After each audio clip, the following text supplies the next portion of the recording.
Mu kugezaako okulwanisa ideology ya Kyagulanyi ne NUP eya protest vote, gavumenti yali esanga ng'ekoze ensobi nayo gy'eryejjusa mudda. Muba komanda ba Kampala. Muba komanda ba Kampala. Ate buli omu kubali mulina namba yange. Wena alaba nga waliwo ekipiira ekyase. Okyakukolera erinnya lya jjajja wange yafa emyaka 10.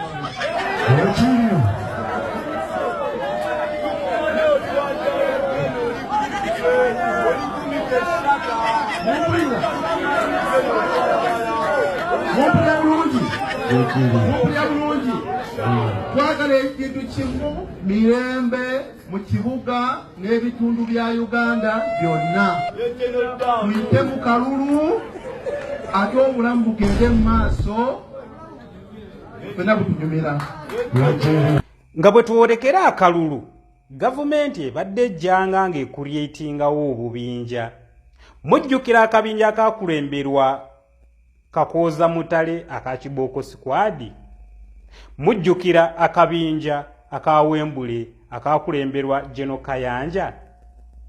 Mujjukira LDU eyakuuma akalulu ka 221. Mujjukira abavubuka abakuuma akalulu ka 216. Abamu ku bo baamala ne bayingira poliisi. Mujjukira Boda 2010 eyakulirwanga Kitatta. Kakati Kyagulanyi ajja ne ideology eya protest vote nti in case wabaddewo ekibaddewo, they must protest for their win over for their rights. Government erina okuretaliatinga with a mitigation. Bakoze eki? Bayimbula ebibinja bibiri okuli ONC eya ekulemberwa Hajati Namyalo ne Ghetto Structure nga basindikibwamu Jeno Damulira. Ensobi ensooka eyakolebwa Jeno Damulira kujja mu Ghetto Structures zino nga serving officer, kubanga bw'aba agenda okusisinkana abavubuka bano basooka kubanaanika mijozi gya yero egya NRM. Ekitegeeza Jeno Damulira akola ki?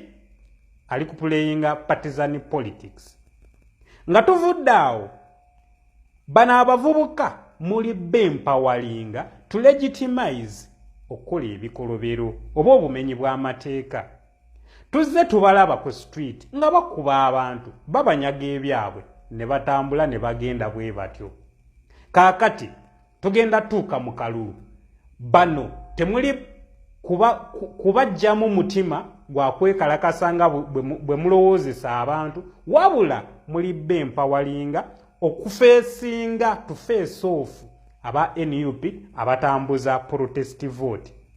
Bw'oba otunuulira ewala osobola okusensinga ddenja mu kyo, kubanga tetumanyi aba NUP beeteeseteese kyenkanawa ne bano abavubuka be muteeseteese okuba facing off bukambwe ki bwe mubataddemu. Mujja kumaliriza nga mucreatinze ensolo tulabe ku musaayi after that election. Kaakati lwaki ngambye nti ne gavumenti ejja kwejjusa ensobi eyo? Omusaayi bwe gunaayitirira ku street, you will be condemned. Bajja kuba kondeminga kubanga bino ebibinja mubicreatinga balaba. Kubanga olwedde mwakitestingako, 1, babba abantu nammwe ne muswala.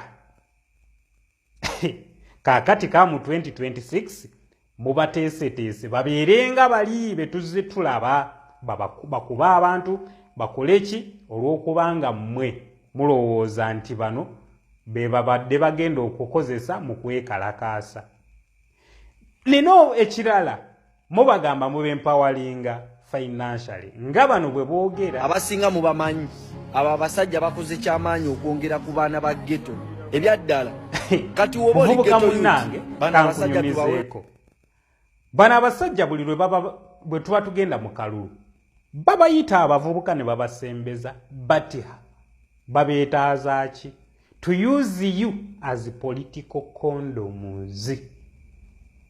Nange kamwa koogera nali nkozeseddwako mu kalulu ka 2011 baatutwala ebuwende eyo ne tumalayo emyezi gyali 2 mbu batusomesa patriotism ne tuvaayo ne batuwa brigade yayitibwa Ngairo brigade yali ekulirwa omugenzi Asumani Chafu yatambula mu Busoga. We traversed the whole of Eastern region canvassing for votes for NRM. Ndi wano namala okumanya nti tukozesebwanga political condoms.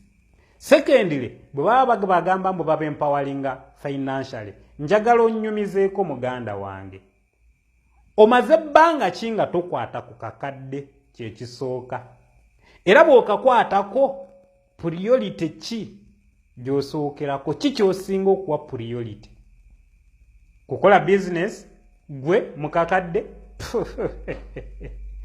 Government tesobola kugaggawaza abantu ng'ebawa handouts, ng'ebawa ssente, wabula government creating environment esobozesa omuntu munnansi okukola n'asavinga ku kasente.